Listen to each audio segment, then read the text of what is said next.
Welcome to Redbeard and the Den of Tools.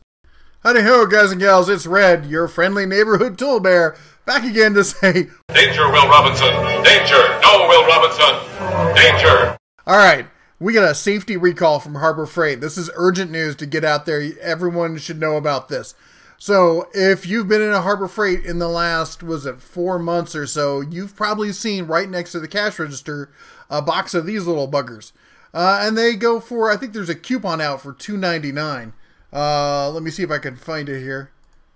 There we go. Yep, we got this coupon here for, $1.99.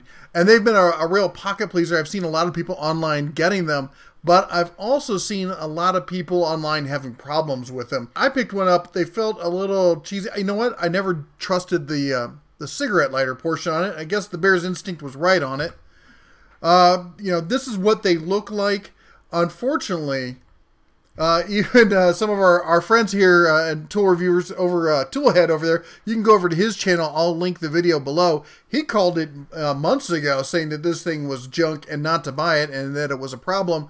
But apparently the folks over at Harbor Freight didn't listen. And that means now we got a recall. And how serious is this? Can overheat while charging, posing an injury hazard for users. Yeah, so what happens, it seems, is that the studs there that are supposed to make contact, well, they can slide behind the a post or something, the metal, what do you call it, the ribbon in there, get stuck and jammed, and it will keep charging. And it could potentially overheat. I've seen photos where some guy had to take apart his whole center console to get one out. It's just not worth $2, that's for sure.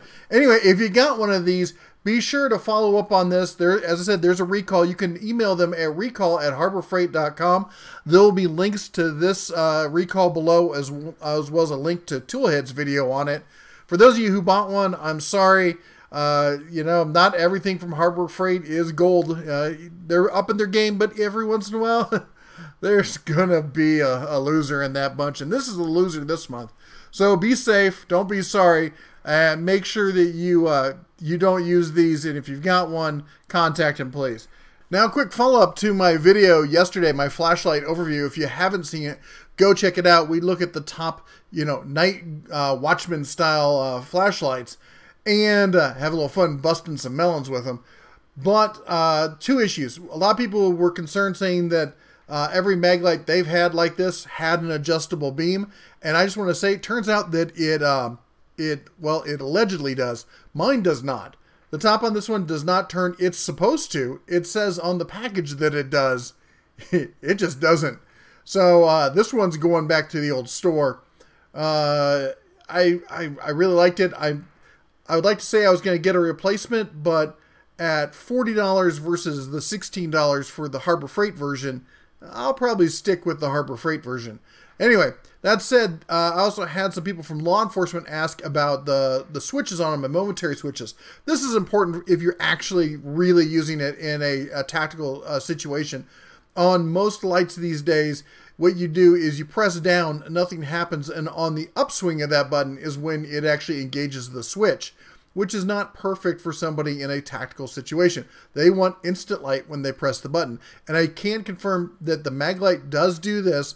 On the press down is when it initiates.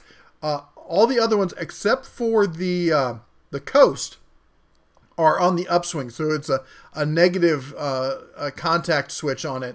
Basically, you press it down, nothing happens. When you release the button, that's when it turns on. The Coast not only is positive, but it's momentary as well. That means a light press on the Coast will have it turn on, which is not surprising considering that the power button's on the rear, and that makes it more of a tactical use kind of flashlight. You'd have to understand flashlight holding techniques and all that. I'm not going to get into that here. Anyway, that's just the information you guys were asking for. Oh, somebody asked if they're waterproof, and I think they're all water resistant. They wanted me to test them. Oh my gosh, something's going to blow up. They wanted me to test them. I'll see if I can get around to that this weekend, but, I don't know, because I'm going to take this mag light back, so we'll see. Anyway, you all take care. Remember, stay safe, don't be sorry, and as always, shine on.